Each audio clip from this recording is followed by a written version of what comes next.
21장 22절에서 34절까지 말씀 찾아서 봉독하겠습니다. 창세기 21장 22절에서 34절까지 말씀 봉독하겠습니다. 때에 아비멜렉과 그 군대 장관 비골이 아브라함에게 말하여 가로되 네가 무슨 일을 하든지 하나님이 너와 함께 계시도다.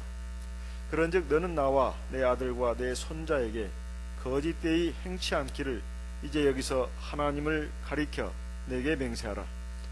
내가 네게 후대한 대로 너도 나와 너의 머무는 이 땅에 행할 것이니라.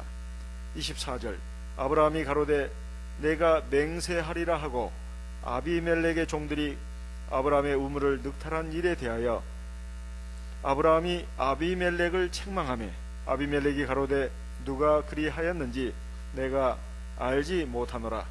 너도 내게 고하지 아니하였고 나도 듣지 못하였더니 오늘이야 들었노라.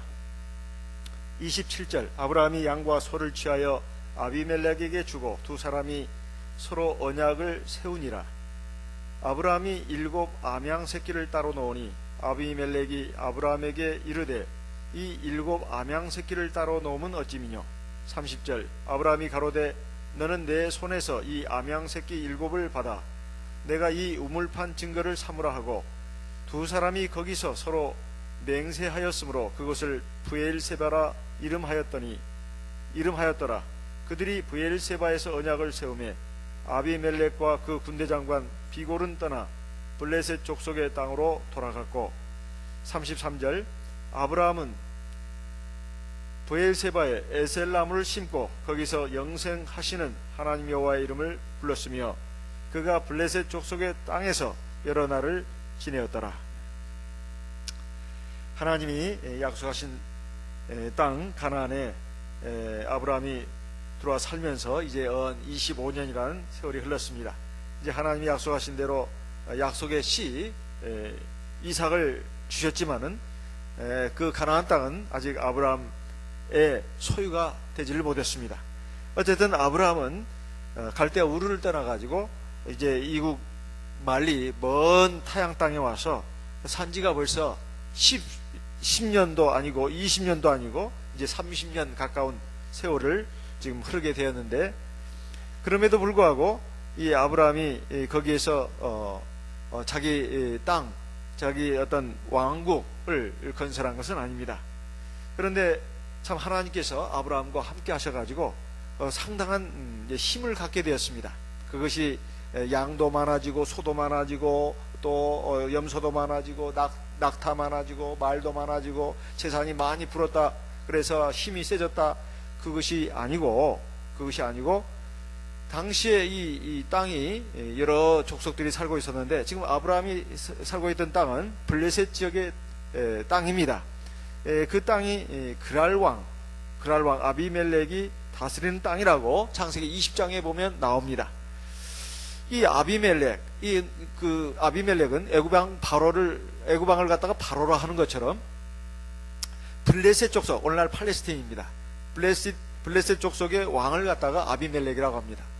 그 왕이 군대 장관 비골과 함께 이 아브라함에게 찾아왔어요. 그래가지고 지금 뭘 말하고 있냐면 평화조약을 맺자는 것입니다. 평화조약을. 지금 보니까 너를 가만히 보니까 하나님이 너와 함께 하신다. 네가 무슨 일을 하든지 간에 하나님이 너와 함께 하시는 것을 내가 본다. 그래서 내가 겁난다. 이 겁난다는 말은 없습니다. 내가 참 너를 보니까 참 걱정이 된다 이거예요. 왜? 지금 나 왕으로 이렇게 있지만은 내 자식들, 내 손자들, 내 후손들이 너희 후손들하고 이제 앞으로 이 땅에서 살게 될 것 같은데 아이고 걱정이 된다 이 말이에요. 원래 평화조약이라고 하는 것은 힘이 약한 쪽에서 힘이 강한 쪽에게 제안하는 것입니다. 우리 평화조약 맺자고, 서로 불가침 조약 맺자고. 이것이 보통 관례입니다. 그런데 일국의 왕이 군대 장관과 함께 와가지고 아직 족장에 불과한 아브라함에게 지금 제안을 하는 겁니다. 우리 서로 앞으로 평화조약 맺고 잘 지내보자. 나는 지금 우리 당대에 당신과 나 이 세대만 잘 지내자는 거 아니야. 우리 자식들 그리고 우리 손자들까지 좀 평화롭게 지내고 싶다. 대대손손. 그러니 우리 평화조약을 맺자. 지금 이런 말입니다. 이것이 참 보통 참 우리가 생각할 때 납득하기 어려운 일이죠. 그런데 왜 이렇게까지 했냐 이 말입니다. 그것도 왕이 말해요. 이것은 바로 아비멜렉이 비록 하나님을 믿지 않는 사람이지만 아브라함이 믿는 하나님, 여호와 하나님이 진짜 신이다. 그리고 진짜 신이라는 것뿐만이 아니라 아브라함이 그 여호와 하나님을 참으로 경외하고 잘 섬겨서 그 여호와 하나님이 이 아브라함과 함께 하시는 것을 보면서 굉장히 두려움을 느꼈다는 것입니다. 우리가 세상을 살아가면서 뭐가 힘인가 이거에 대해서 우리 하나님 믿는 백성들은 좀 올바른 생각을 가져야 되겠습니다. 자, 세상을 살려면 뭐가 많이 있어야 된다고 그러죠? 돈이죠. 돈이 최고라. 돈은 죽은 사람도 살려낸다는 말도 있습니다. 옳은 사람을 잘못된 사람으로 만들고 잘못된 사람을 옳은 사람으로 만들고, 그래서 유전 무죄, 무전 유죄란 말 있잖아요. 돈이 있으면 죄인이 안 되고 무죄가 되고 석방이 되고, 돈이 없는 그 피라미드들이 그냥 걸려 들어가 가지고 죄인으로서 엄청난 벌을 받는 이 세태를 일컬어서 이 세상의 부조리 불의를 갖다가 보통 사람들이 그렇게 말을 한다 이 말입니다.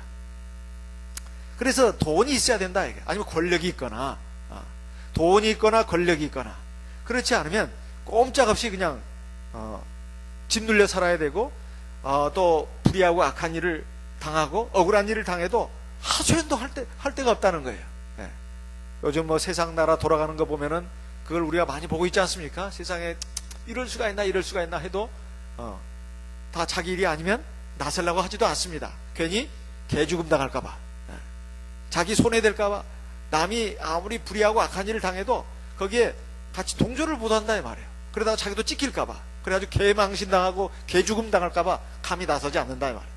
이것이 세상에서 이러지 흔히 일어나는 일들입니다. 그런데 말입니다, 오늘 아브라함 그리고 아비멜렉을 통해서 하나님 우리에게 알려주시고자 하는 것이 있다 이 말이에요. 무엇이 진짜의 힘이냐 이 말이에요. 그것은 하나님이 함께 하시는 겁니다. 하나님이 함께 하시는 것이 바로 우리 힘이다 이 말이에요. 그걸 우리가 알아야 되겠습니다. 이런 말을 하면 좀 믿음이 어설픈 사람들, 그리고 세상 사람들은 비웃습니다. 무슨 자다가 봉창 뜯는 소리야? 그래도 돈이 많아야지, 권력이 있어야지, 세상에서 출세해야지 힘이 있는 것이지, 뭔 하나님을 믿는다고 힘이 있어, 이런 식으로 생각을 한다 이 말이에요. 이것은 굉장히 어리석은 생각입니다. 어리석은 생각이에요. 인간이 가지고 있는 돈이라든가 권력은 그야말로 무상한 것입니다. 무상이 뭐예요? 무상, 정함이 없다는 거예요. 없을 무자에다가 상자가 그게 꾸준히 있다는 상자입니다. 변함없이 있는 것이 아니라는 거예요. 이것은 헛되이 그냥 바람처럼 지나가는 것이라 이 말입니다. 권력도 돈도 다 지나가는 것입니다. 지나가는 거예요. 어떤 옛사람이 이런 말을 했습니다. 많은 사람들 가운데 공중의 작은 새처럼 살아가는 사람들이 너무 많다는 거예요. 공중의 작은 새들은, 그 가운데 좀 작은 새들이 어떤 생각 봤더니 참새를 한번 생각해 보십시다. 참새들이 보면은 작은 새들이죠. 이 작은 새들은 눈앞에 그 먹이에만 정신이 팔려가지고 머리 위에 말이에요, 머리 위에 매가 그리고 독수리가 유유하게 날아다니면서 자기를 지금 덮치려고 이렇게 지금 준비를 하고 있는데, 그건 모르고 눈앞에 먹이에만 정신이 팔려가지고 그냥 이렇게 있다 말이에요. 보통 사람들이 그렇게 산다는 것입니다. 이것은 장차 올 죽음, 인생은 누구나 다 죽잖아요. 100년도 살기 힘든 인생 아닙니까? 100년도 살기 힘든 인생이에요. 그래서 뭐 80만 넘어가도 사실 사람이 세상에서도 얼마나 뭐 대접받고 그러지도 않습니다. 우리 교회는 안 그렇지만은 신앙의 세계는 안 그렇습니다. 나이가 들수록 존경해주고 받들어주고 그러지 않습니까? 우리 교회 안에서는. 세상에는 안 그런다 말이에요. 천덕꾸리 신세가 된다. 이러한 그 속에서 어쨌든 우리가 100년도 채 살기 힘든 인생을 살면서 마치 영원히 살 것처럼 생각한다 이 말이에요. 물론 사람은 현실에 충실해야 합니다. 눈앞에 먹이에 정신이 팔려 있다고 하는 것은 현실에 충실하면서 사는 걸 말합니다. 그렇지만 현실에 완전히 압도당해 가지고 살면 안 돼요. 그렇잖아요? 현실은 어떻게 돼요? 현재는 곧 지나가서 뭐가 되죠? 과거가 돼요. 과거가 옛날이 됐나 이 말. 오늘도 금방 지나가면 말이에요, 이제 어제가 됩니다. 그래요, 안 그래요? 그리고 내일은 말이에요, 미래지만은 이제 하룻밤만 자면 뭐가 돼요? 바로 현재가 되는 거예요. 그렇죠? 그러니까 지금 현실을 무시해서는 안 됩니다. 눈앞에 내 앞에 당면한 일들 삶을 절대 소홀히 해서는 안 되죠. 열심히 살아야죠. 하지만 거기에 완전히 몰두가 돼서 살아서는 안 되는 겁니다. 미래는 곧 바로 우리에게 뭐예요? 오는 거예요. 우리의 죽음도 반드시 어떻게 해요? 금방 오는 거예요. 젊은 사람 이거 지금 마찬가지입니다. 20대든 30대든 40대든 50대든 60대든 70대든 금방금방 지나가는 겁니다. 금방금방 지나가는 거예요. 그래서 올 것 같지 않았던 미래가 금방 눈앞에 닥쳐 있어요. 아이, 내가 언제 이렇게 나이가 60이 되고 70이 되고 80이 됐나? 이번 주 안식일 오후 예배 마치면은 저는 또 오산에 가야 합니다. 다임 목자님 칠순잔치 거기 가서 또 말씀 증거해 달라고 또 오늘 또 연락이 또 왔네요. 아이고 참말로. 그런데 저는 참 마땅히 가서 축하해 드려야 되는데, 아이고 다임 목자님이 저거 몇 살 차이 안 난 줄 알았더니만 세상에 그렇게 차이가 나요. 근데 저도 바로 그 눈앞에 옵니다. 요즘 환갑잔치 하지도 않잖아요. 그러면 막 욕하잖아요. 무슨 환갑잔치야. 칠순잔치는 좀 합니다. 근데 옛날에는요 50도 살기 힘들었습니다. 60 살면은 참 이거 기적 같아 해가지고 온 동네 잔치를 벌였어요. 보통 평균 수명이 50 몇 살이었습니다. 우리나라 옛날 조선시대 그 평균 수명이 50 몇 살이었어요. 임금은 47세인가 밖에 안 됩니다. 어떤 분은 42세라고 말하는 분도 있고. 임금님은 참 오래 못 살았어요. 양반들도 그렇게 오래 못 살았습니다. 어쨌든 잘 살아봐야 50 몇 살이고 환갑 넘는 거 쉽지 않았어요. 그렇다 하더라도 전자 그 얼마 안 되는 시간입니다. 이런 그 짧은 인생을 살면서 이제 내 그 인생의 종말이 온다고 하는 거, 그 매가 독수리가 이거 죽음을 상징합니다. 금방 덮친다 이 말이에요. 미래는 오지 않는 게 아닙니다. 바로 옵니다. 현재는 금방 물에 휩쓸려 가지고 과거가 돼버려요. 옛일이 된다 이 말이에요. 그렇다면 우리가 현실에도 충실해야 되지만 앞으로 다가올 미래를 내다봐야 합니다. 그것도 영원한 미래를 내다봐야 돼요. 육체의 죽음으로 끝나는 게 아닙니다. 바로 영원한 하나님의 나라가 우리에게 펼쳐진다. 그것이 나에게는 안 올 것처럼 남의 일처럼 자꾸 생각하면 안 됩니다. 그건 어리석은 참새와도 같은 거예요. 그래서 이 세상을 살면서 가장 힘이 되는 게 뭐냐? 하나님이 나와 함께 하시는 겁니다. 이 왕, 그랄 왕 아비멜렉은 그걸 보았어요. 이건 지혜가 있는 사람입니다. 그래서 이건 현재만 보는 게 아니에요. 자기 아들 그리고 자기 손자들 세대까지 보는 거예요. 이 아브라함이 믿는 그 하나님이 진짜 하나님이네. 그리고 이 아브라함과 함께 한다는 이 사실이 나로 하여금 겁나게 하네. 겁나게.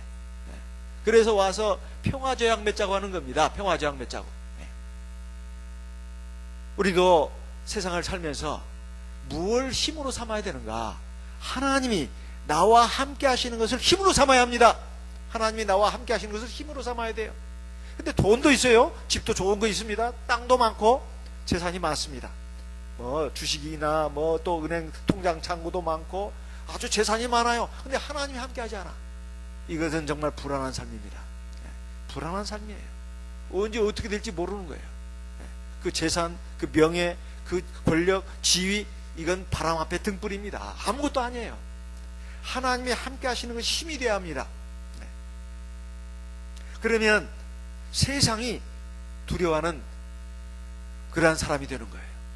내가 세상을 두려워하는 것이 아니라 세상이 나를 두려워한다 이 말이에요. 그런 사람이 정말 위대한 사람입니다. 하나님이 함께 하시는 사람이 가장 힘 있는 사람이다 이 말이에요. 아브라함이 그런 삶을 살았습니다. 그것도 어느 한 사건 하나만 가지고 그렇게 생각했겠습니까? 이 그랄 왕이 왕국에서 대체 뭘 알았겠습니까? 아마 그 일대에 다 소문이 났겠죠. 소문이 나가지고 또 자기도 겪었습니다. 얼마 전에 창세기 20장에 보니까 이 그랄 왕이 어떻게 했어요? 아브라함의 아내 사라를 갖다가 취하지 않았습니까? 그때 하나님이 꿈에 나타나가지고 뭐라고 하셨죠? 창세기 20장 2절에 그 아내 사라를 자기 누이라 하였으므로 그랄 왕 아비멜렉이 보내어 사라를 취하였더니, 사람 보내가지고 아브라함의 아내 사라를 취했다고 나옵니다. 그런데 그 밤에 하나님이 아비멜렉에게 현몽하시고 그에게 이르시되 네가 취한 이 여인을 인하여 네가 죽으리니 그가 남의 아내이니라. 꿈에 나타나셔가지고 그랄 왕 아비멜렉을 아주 크게 책망을 하셨습니다. 그러니까 아비멜렉이 어떻게 했어요? 저는 절대 모르고 한 일입니다. 저는 선한 뜻을 한 거 하나님도 아시지 않습니까? 꿈속에서 지금 하나님께 자기의 무죄함을 좀 호소하는 겁니다. 나도 안다. 나도 알아. 네가 일부러 고의로 한 것이 아니야. 나도 알아. 그러니까 너 내 말대로 빨리 보내. 그렇지 않으면 너와 네 집안을 완전히 내가 쑥대밭으로 만들어 버릴 거야. 그러니까 아비멜렉이 깜짝 놀래가지고 이제 아침에 일어나서 불렀지 않았습니까? 네가 어째서 나를 이렇게 속였느냐? 네가 이럴 수가 있느냐? 하면서 이 지역에서는 하나님을 두려워하는 것이 없기 때문에 나를 죽이고 내 아내를 뺏을까봐 그랬다고 이제 말하지 않습니까? 그래가지고 아브라함이 이제 그랄 왕으로 또 책망도 듣고, 그리고 자, 네 양, 소 다 가져가고 네 아내 사라한테는 내가 은 1000개를 줄 것이다. 그래서 이 수치를 명게 할 것이다. 그렇게 하는 조치를 하는 것이 바로 창세기 20장에 나옵니다. 그러면서 나오니까 뭐라고 나오느냐? 17절 18절에 보니까 창세기 20장입니다. 창세기 20장 17절 18절 같이 한번 읽어볼까요? 창세기 20장입니다. 17절 18절. 아브라함이 하나님께 기도하며 하나님이 아비멜렉과 그 아내와 여종을 치료하사 생산케 하셨으니 여호와께서 이왕에 아브라함의 아내 사라의 연고로 아비멜렉의 집 모든 태를 다치셨습니다. 이게 상당한 기간이었나 봐요. 세상에 그랄 왕 아비멜렉이 다스리는 그 왕궁에서부터 시작해서 그 다스리는 신하들 모든 그 백성들이 어떻게 살아요? 애를 낳았어요? 못 낳았어요? 애를 하나도 못 낳았어요. 자기 왕비도, 그리고 자기 며느리들도, 그리고 신하들도, 그리고 백성들도 전부 다 애를 못 낳았어요. 이게 상당한 기간이었다는 걸 알 수가 있습니다. 하나님이 치셨다는 것이죠. 성경은 이 축약해가지고 아주 압축해서 이렇게 기록을 하니까 그 기간이 얼마인지는 여기 나오지 않습니다. 어쨌든 이것은 신이 아니면은 할 수 없는 이런 아주 불상사가, 불행한 일이 이 그랄 왕 아비멜렉이 다스리는 블레셋 전역에 이렇게 재앙이 내렸다는 것입니다. 그러면서 하나님 여호와를 이렇게 진노케 하니까 자기들이 하나님 앞에 죄를 지으니까 이런 일이 벌어졌구나. 그래서 이제 그것을 알고 나서 아브라함이 하나님께 기도를 했더니만 하나님께서 아브라함의 기도를 들으시고 그랄 왕 아비멜렉 그리고 그 백성들의 그 다쳤던 태를 갖다가 어떻게 했다고요? 열어주셨다. 그래가지고 애를 다 낳도록 했다 이 말입니다. 옛날에는 말이에요, 자식을 못 낳으면은 그 집안이나 나라는 망하는 것입니다. 망하는 거예요. 지금 일본도 그러고 우리나라도 그러고 지금 큰일 났다고 하지 않아요? 2000 몇십 년 가면은 인구가 없어진다고 그러잖아요. 그대로 계속 줄어들기 시작하면 2000 몇십 년대에 가면은 인구가 하나도 없게 된다고. 일본이 빨리 없어져 우리가 가서 빨리 찾아올 텐데 우리도 같이 없어지니까 이게 문제는 그것이 문제입니다. 어쨌거나 참 이것은 옛날부터 저주받은 것이라 생각했다 이 말이에요. 그래서 이러한 그 경험이 있는 데다가 이것만 가지고 그런 게 아닙니다. 그 뒤에 쭉 보니까 하나님이 함께 하시는 것을 본다 이 말이에요. 이것은 참 그 주변 사람들이 이건 참 신기하다, 그것이 아닙니다. 이들이 믿는 하나님이 함께 해가지고 결국은 우리 이 지역을 갖다가 다 점령해 버리는 것이 아닌가. 옛날에는 말이에요, 이 족속들과 민족 간의 싸움이 자기가 믿는 신이 이기는 걸로 생각한 거예요. 그 사사기라든가 쭉 보게 되면 막 어떤 전투에서 이기면 그 신당을 다 파괴합니다. 신상을 파괴하고 이런 식이에요. 바벨론이 이스라엘을 유다를 멸망시켰을 때 거기에 있는 하나님의 성전에 있는 금은 기명이라든가 그릇이요, 그 다음에 모든 것들을 싹 가져간 것은 우리가 이스라엘의 그 여호와 신을 갖다가 우리가 점령했다, 이렇게 보는 겁니다. 옛날에는 그 자기 민족이 섬기는 그 신이 결국 자기 민족을 위해서 승리하겠다, 이렇게 생각하는 그 개념이 있어요. 그러니까 지금 아비멜렉은 두려움을 느낀 겁니다. 우리가 하나님 앞에서 지금 산다고 하지만은 세상에는 믿지 않는 사람들이 훨씬 많고 잘못된 신앙을 갖고 있는 사람들이 훨씬 많습니다. 그럼 우리가 어떻게 해야 되겠는가? 우리가 성령도 있고 진리도 있는데 사실 세상 사람들이 우리를 보고 참 우습다, 당신이 하나님 믿는 백성이냐, 이 손가락질하고 우리를 우습게 본다면 이건 정말 웃기는 일입니다. 그렇다 해서 우리가 큰 소리치고 나는 진리의 이 사람이고 우리는 정말 참교회 다니는 사람이라고 멱살 잡고 싸우겠습니까? 어떻겠습니까? 그래서는 안 되는 일이죠. 자, 그래서 우리 평화적을 맺자고 했을 때 아브라함이 그렇게 하겠다고 했습니다. 하지만 한 가지 여기서 짚고 넘어갈 것이 있다고, 그러면서 뭘 얘기했죠? 바로 우물 뺏긴 일에 대해서 얘기를 한 것입니다. 창세기 21장 25절에 보니까 아비멜렉의 종들이 아브라함의 우물을 늑탈한 일에 대하여 아브라함이 아비멜렉을 책망하며, 지금 그랄로가 아비멜렉의 종들이라고 했습니다. 종들이 아브라함이 판 우물을 갖다가 뺏었다. 늑탈이라고 하는 것은 강제로 억지로 빼앗는 걸 갖다가 늑탈이라고 합니다. 뺏은 일에 대해서 얘기를 했다, 이 말이에요. 그러니까 아비멜렉이 말했습니다. 누가 그랬는지 나는 알지 못했다. 지금 처음 듣는 얘기다. 금시초문이다. 이렇게 말한 거예요. 자, 여기서 한번 우리가 생각해 볼 것이 있습니다. 지금 아브라함이 말이에요, 지금 남의 나라에 들어와서 살고 있습니다. 그래도 남의 나라에서 들어 산다고 해도 내가 판 우물, 내가 얻은 재산을 그 나라 사람들한테 뺏겨도 되는 겁니까? 그럴 수 없는 거예요. 없는 겁니다. 근데 옛날 중동 지방에서는, 지금도 마찬가지겠습니다만, 중동 지방에서는 우물이 굉장히 중요했습니다. 특히 거기에 메마른 광야 사막성 그 기후인 그 이스라엘에서 우물, 그 물의 근원을 찾는다고 하는 것은 쉬운 일이 아니에요. 그래서 우물 하나 물주기를 팠다고 하는 것은 이 보통 일이 아닙니다. 이것도 하나님이 함께 하시니까 물의 근원을 찾게 하시고 우물을 얻게 하신 것이죠. 그거 굉장히 힘든 작업이고, 이것은 참 마치 그 산삼을 캐는 것 같다, 이 말이에요. 물줄기를 찾아가지고 우물을 판다고 하는 것은 마치 산삼, 100년 묵은 산삼 캐는 것 이상이다, 이 말이에요. 그런데 이걸 갖다가 그랄왕 아비멜렉의 그 종들이 그냥 뺏었다, 이 말입니다. 이 일에 대해서 지금 얘기하는 거예요. 그러면 여기서 우리가 알 수 있는 게 뭘까요? 아브라함이 이 일에 대해서 왜 인자 말하냐, 이 말입니다. 우리가 보통 생각하는 것이 이겁니다.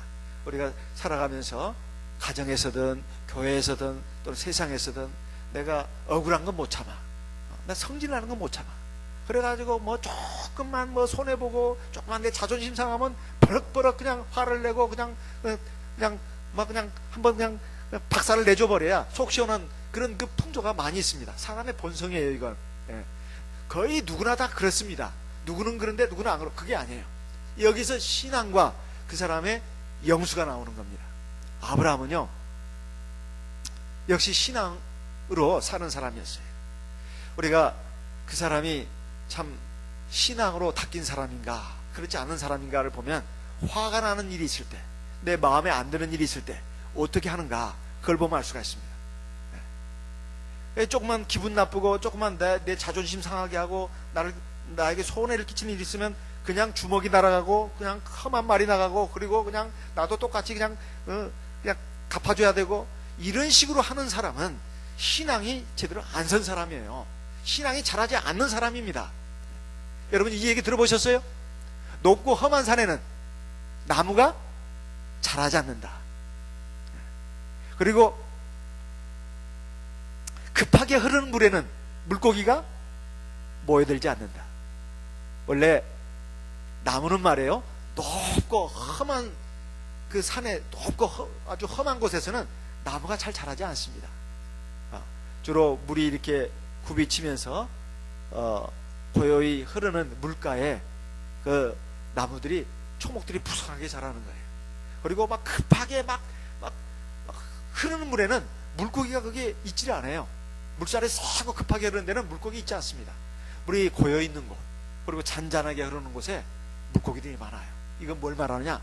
성격이 거칠고 아주 그냥 성격이 급하고 그리고 옹졸한 사람, 이런 사람에게는 사람이 안 붙는다는 뜻입니다. 사람이 안 붙어요. 왜냐하면 언제 이 사람한테 상처받을 줄을 모른다 싶으니까 자꾸 멀리하게 되는 겁니다. 가정에서도 마찬가지입니다. 부부간에도 뭐 좀 화가 난다 해서 금방 말하고 그러면 안 되고 좀 사귀어야 합니다. 사귀었다가 기회를 봐서 이제 적절한 시기에 말해준다면 얼마나 좋을까요? 남편이 아내에게, 아내가 남편에게. 또 자식들도 마찬가지입니다. 자식들이라 해서 그때 막 야단치고 하면은 자식들이 그걸 그대로 받지는 않습니다. 튕겨져 나가는 수가 있어요. 몇 번 사귀고 또 기도도 하고 그러는 가운데 이렇게 해야 된다 이 말이에요. 이건 쉬운 일이 아닙니다. 이웃 간에도 마찬가지예요. 뭔 내가 손해를 봤다 해가지고 당장 가서 멱살 잡고 흔들면서 뺨 치면서 막 그 싸우면 된다 안 된다? 안 되는 거예요. 안 되는 거예요. 하나님은 다 보십니다. 마태복음 5장 이하에 쭉 보게 되면 그 유명한 산상수훈이 나오죠. 네 이웃이 네 오른뺨을 치거든 뭘 대라? 왼뺨까지도 들려대라. 누가 너의 속옷을 가지고 자는 자에게 네 겉옷도 벗어줘라. 누가 억지로 너를 오리로 가게 하든 심리까지도 가라. 우리가 참 실천하기 어려운 말씀이죠. 에? 실천하기 어려운 말씀이에요. 그까지는 못해도 상대방이 나한테 악을 행했다고 갑자기 그 자리에서 그냥 갑자기 반격을 가면 될까요 안 될까요? 안 되는 거예요. 안 되는 겁니다. 이건 신앙이 아니다 이 말이에요. 신앙인들은, 하나님의 백성들은 달라야 됩니다. 그렇지 않으면 어떻게 순교도 하겠어요? 그래요 안 그래요? 세상에서 제일 억울한 것이 순교예요. 나중에 말이에요, 이제 공산당들이 아니면 믿지 않는 사람들이 막 우리 집 뺏고 물건 뺏고 이제 막 우리를 막 때리고 그럴 때 왜 때려 같이 때리고 그러면 될까 안 될까요? 그건 순교 못할 사람이에요. 그런 사람들은. 심지어는 순교도 해야 될 사람이 지금 평화로운 시대에 상대방이 한 대 때렸다고 나도 가서 한 대 때려주고 이러면 이것은 신앙인의 모습이 아닙니다. 우리가 이 부분을 참 믿음으로 생각해야 되겠어요. 아브라함이 믿음으로 산다는 것이 다른 게 아닙니다. 지금 우물 뺏긴 일이 금방 어제 일어난 일도 아닙니다. 정말 아마 한참 전에 있었던 일인 것 같아요. 그래도 아브라함은 그걸 참았어요 안 참았어요? 참았어요. 얼마든지 가서 따질 수 있는 겁니다. 이거 이럴 수가 있냐고 말이야. 아브라함이 바보가 아닙니다. 때에 따라서 우리가 정당한 내 권리도 말해야 되고 주장도 해야 합니다. 그렇지만 그것이 안 통할 때는 시간을 기다릴 줄도 알아야 합니다. 시간을 기다릴 줄도 알아야 돼요. 그래서 나중에 때가 되면 하나님께서 그 억울한 것을 다 풀어주시기도 하고 또 갚아주시기도 합니다. 그리고 내가 정당하게 말할 수 있는 기회도 주신다 이 말이에요. 사람이 인내의 신앙을 가진다고 하는 것이 하나님에 대해서 뿐만 아니라 사람에 대해서도 그렇게 해야 되는 겁니다. 사랑은 뭐예요? 오래 참고. 고린도전서 13장에 사랑에 대해서 나오는데 제일 먼저 나오는 게 뭐예요? 사랑은 손잡아주고, 사랑은 입맞춤 해주고, 사랑은 안아주고, 사랑은 용돈도 많이 주고, 사랑은 맛있는 것도 많이 사주고. 그거 아니라고 했습니다. 뭐라고 했어요? 사랑은 뭐예요? 오래 참고예요. 오래 참고. 이것이 이 사랑만 말하는 게 아닙니다. 사실은 믿음을 말한 거예요. 아브라함이 드디어 이제 말해야 된다. 왜냐하면 평화조약 맺자고 했으니까. 이런 일에 대해서 당신 내가 지금 이렇게 일을 당했는데 이거 어떻게 할 거냐. 그러니까 아비멜렉이 깜짝 놀란 거죠. 정말 몰랐다. 이거 금시초문이다. 너도 나한테 말해주지 않았지 않냐. 사실은 아브라함은 이제 말할 기회가 됐다고 생각하니까 말한 거예요. 그러니까 아브라함이 보통 신앙인이 아닙니다. 그렇죠? 부부간에도 마찬가지고, 부모 자식 간에도 마찬가지고, 또 형제 간에도 마찬가지고, 교회에서도 마찬가지고, 세상에서도 마찬가지입니다. 화가 날 때 침을 10번을 꼴딱꼴딱 삼키라는 말도 있어요. 침을. 그러면 화가 누그러집니다. 그리고 한 5분을 10분을 기다리면은 살인사건도 일어나지 않는다는 말도 있어요. 우리가 신앙을 가지고 있다 하면서 우리가 하나님 앞에 예배도 드리고 하나님 말씀도 먹고 또 기도도 합니다. 근데 그것이 내가 하나님의 자녀다운 자녀, 하나님의 백성다운 백성으로, 하나님의 사람다운 사람으로 다듬어져 가는 과정이에요. 그렇지 않으면 지금까지 이 신앙생활 하는 것이 바로 그런 것에서 자꾸 이렇게 그 실력이 드러나는 겁니다. 사람이 학생이 공부를 하면 시험 치잖아요. 그런 일들이 바로 시험 치는 겁니다. 제대로 지금 닦였나 안 닦였나, 기도를 제대로 했나, 하나님 말씀을 제대로 먹고 마음판에 새겼나 안 새겼나, 그래서 속사람이 변화가 됐나 안 됐나, 인품이 지금 닦였나 안 닦였나, 그것이 하나님 말씀을 지금까지 먹은 거, 그리고 기도한 것이 마치 학생들이 공부한 것과 똑같습니다. 책 보고 선생님 말씀 듣고 공부한 거, 그것을 지금 시험 보는 것과 똑같아요. 그것이 내 부족한 점을 드러내는 것입니다. 그러면 내가 아직 신앙생활을 제대로 못했구나, 내가 정말 뜨내기의 신앙생활을 했구나, 어설프게 신앙생활을 했구나, 이것을 깨달아야 합니다. 그러면 하나님이 보실 때 아브라함이 우물을 뺏겼습니다. 사람의 눈으로 볼 때는 굉장히 멍청한 일이에요. 굉장히 멍청한 짓을 했고, 이건 바보 같은 짓을 한 겁니다. 하지만 하나님의 눈으로 볼 때는 너는 정말 훌륭하다, 하나님이 복을 주시는 겁니다. 하나님이 힘이 돼 주시는 거예요. 신앙이라고 하는 것은 예배 드릴 때만 신앙으로 있어서만 안 됩니다. 눈을 뜨고 나가면서, 이제 교회 밖 문을 나가면서부터 그것도 신앙생활이 돼야 되는 겁니다. 하나님이 살아계신다, 영으로서 나를 지켜보고 있다, 내가 이럴 때가 무슨 말을 하고 무슨 생각을 하고 어떻게 행동하는지 하나님이 다 보고 있다. 그리고 그것에 따라서 나에게 복을 주시기도 하고 복을 뺏기도 하고, 복을 주시려고 했다가도 그냥 연기, 포스트폰, 연기, 이런 경우도 있다 이 말이에요. 왜냐하면 복을 줘봤자 그 그릇이 깨졌고 구멍이 나 있으니까 숭숭숭숭 빠져나간다 이 말이에요. 숭숭숭숭 빠져나가요. 얼마나 아깝습니까? 그릇을 준비한 사람에게 복을 주시는 겁니다. 우리가 하나님 앞에 은혜도 받고 하나님 앞에 복을 받으려면 믿음의 그릇을 준비한다고 했습니다. 그 믿음이라는 것은 주여 믿습니다, 믿습니다, 그런 믿음의 그릇이 아니고, 그 믿음이 바로 하나님 말씀에 순종하는 것으로 나갔을 때 그게 믿음입니다. 그런 그릇을 준비했을 때 하나님께서 복을 주신다 이 말이에요.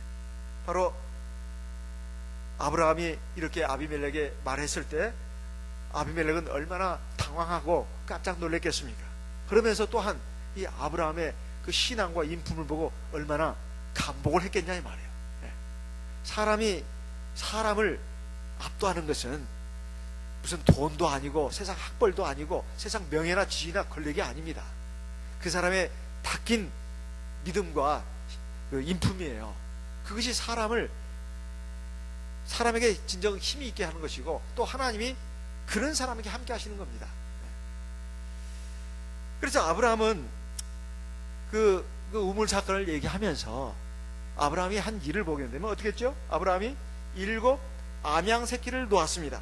먼저 이 그랄왕 아비멜렉과 아브라함과 사이에 평화조약을 맺으면서 양과 소를 취해가지고 아브라함에게, 그 아비멜렉에게 주었을 뿐만 아니라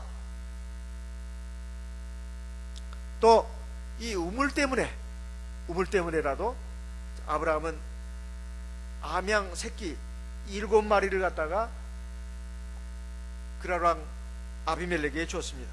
그러니까 아비멜렉이 말했죠. 이 7 암양 새끼는 왜 나한테 주느냐? 그러니까 바로 이 우물 때문에 그런다, 내 우물 값을 치러주겠다, 이렇게 말하는 겁니다. 자, 어쨌든 네 땅에서 내가 우물을 팠으니까 내가 그 대가를 치르겠다. 사실은 이건 줘도 그만 안 줘도 그만입니다. 그런데도 아브라함은 그렇게 했습니다. 자, 문제는 사람이 자기 이속만 챙기고 나가면 그게 정말 좋을 것 같아도 좋은 게 아닙니다. 정당한 대가는 치르는 게 좋다 이 말이에요. 치르면 하나님이 결국은 다 그걸 보시고 다 갚아주십니다. 뭘 저 꼽살에 낀다고 자꾸 자기 손해 안 보려고 이렇게 인색하고 이렇게 자기 거 막 그냥 막 챙기고 이런 사람이 결국은 잘 살 것 같아도 절대 그러지 않습니다. 우리 가족들한테도, 내 남편에게, 내 아내에게, 우리 자식들에게, 자식은 또 부모에게, 또 형제간들에게 내가 베풀 줄 알고, 이런 것이 결국은 다 자기 복을 쌓는 거예요.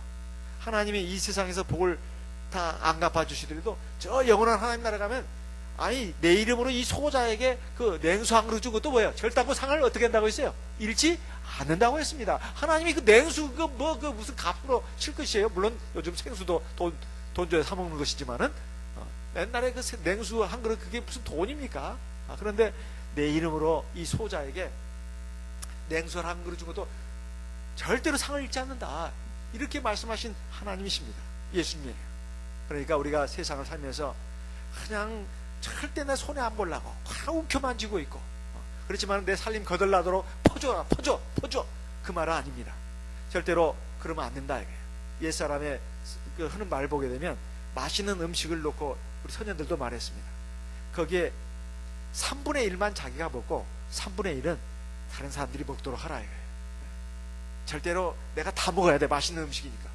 어떻게 쉽게 말을 했는지 몰라요. 옛사람들은 먹는 게 최고였잖아요. 요즘은 먹을 게 넘치니까 뭐 아무것도 아니지만은, 맛있는 거 3분의 1만 자기가 먹고 나머지 3분의 1은 다른 사람 먹도록 이렇게 하라는 거예요. 같은 상에서 먹을 때. 옛날에 뭐 고기 반찬 있으면 제일 먼저 아버지가 먼저 드셔야 되잖아요. 그죠? 아버지가 드시고, 자녀들은 아버지가 그 흰쌀밥 먹고 나면 남기기를 바랬어요. 진짜 아버지 밥 그릇만 쌀밥이에요. 나머지는 다 보리밥이 섞여 있어요. 이렇게 아버지가 밥 남기시기를. 그 눈치 빠른 아버지는 압니다. 그래서 밥을 일부러 남겨요. 그 밥이 얼마나 맛있던지.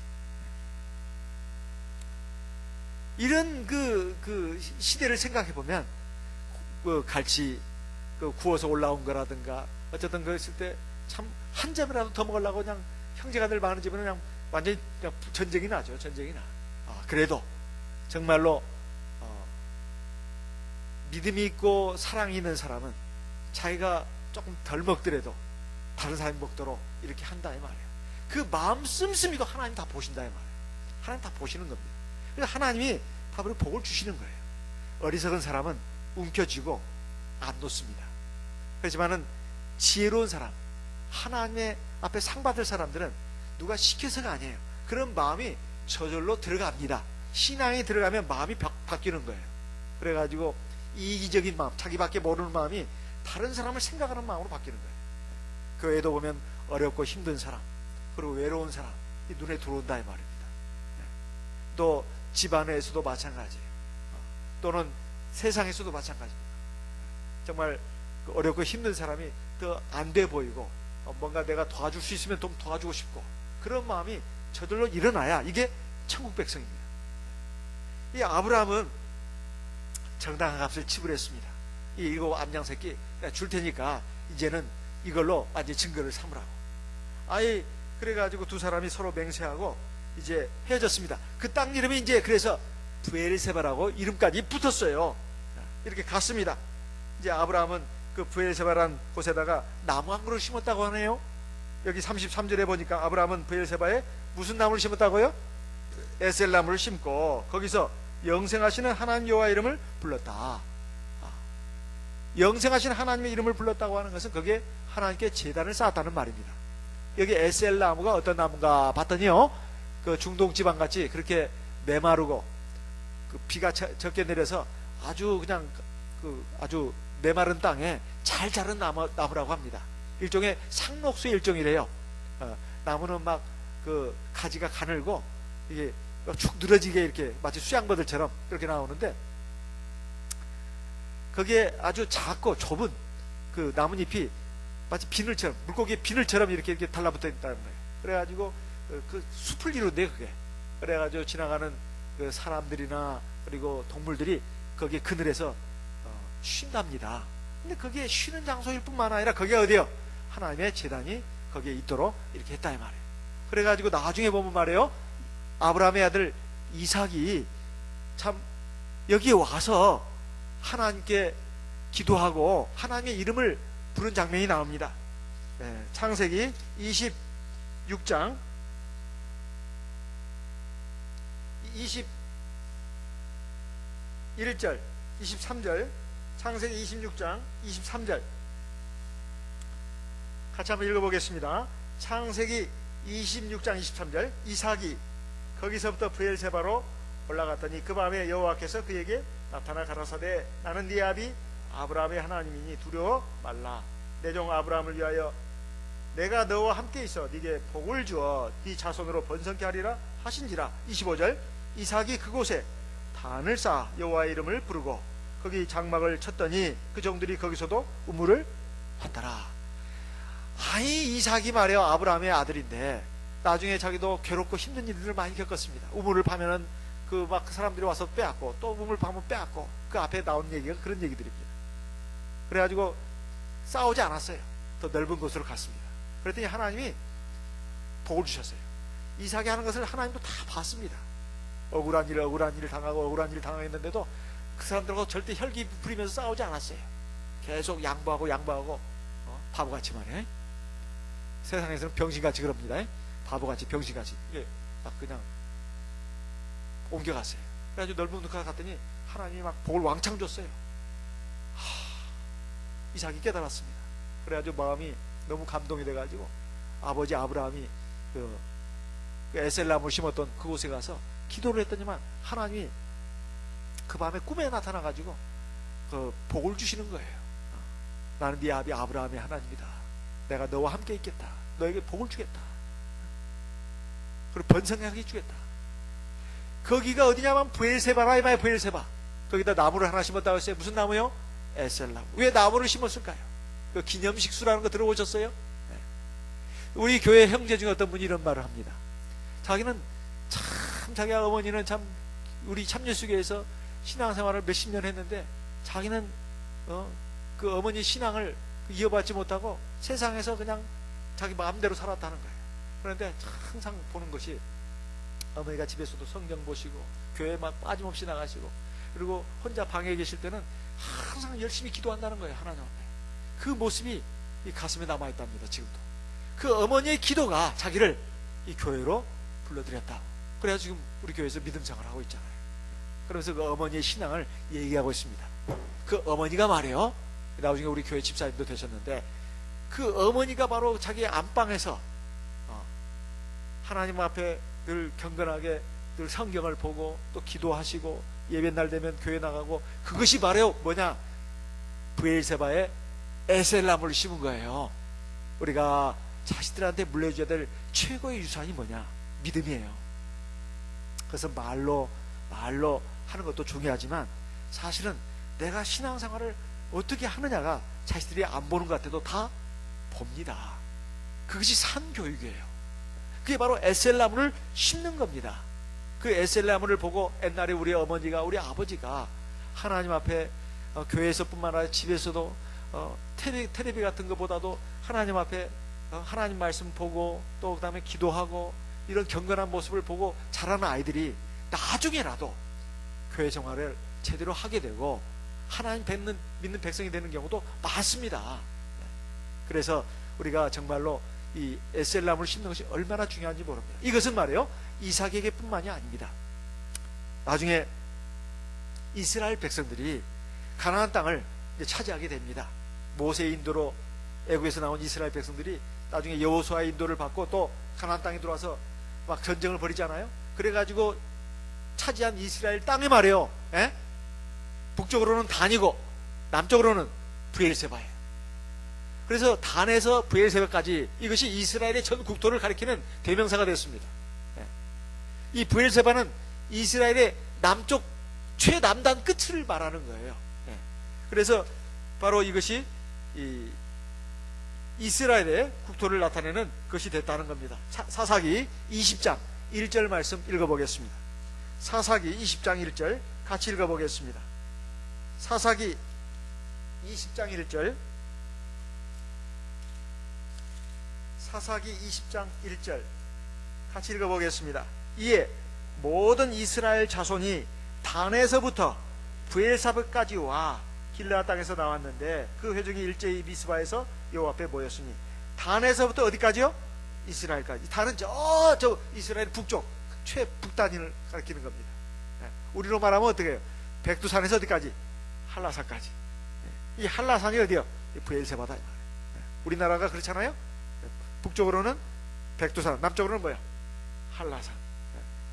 예. 여기 브엘세바는 이스라엘의 최남단을 가리키는 겁니다. 예. 이렇게 우리가 하나님 앞에서 지금 믿음 생활하는 것이 별거 아닌 것 같이 보여도 별게 아닌 게 아닙니다. 우리가 바로 믿음의 에셀나무를 심는 것이다. 이것은 우리 당대로서 끝나는 게 아닙니다.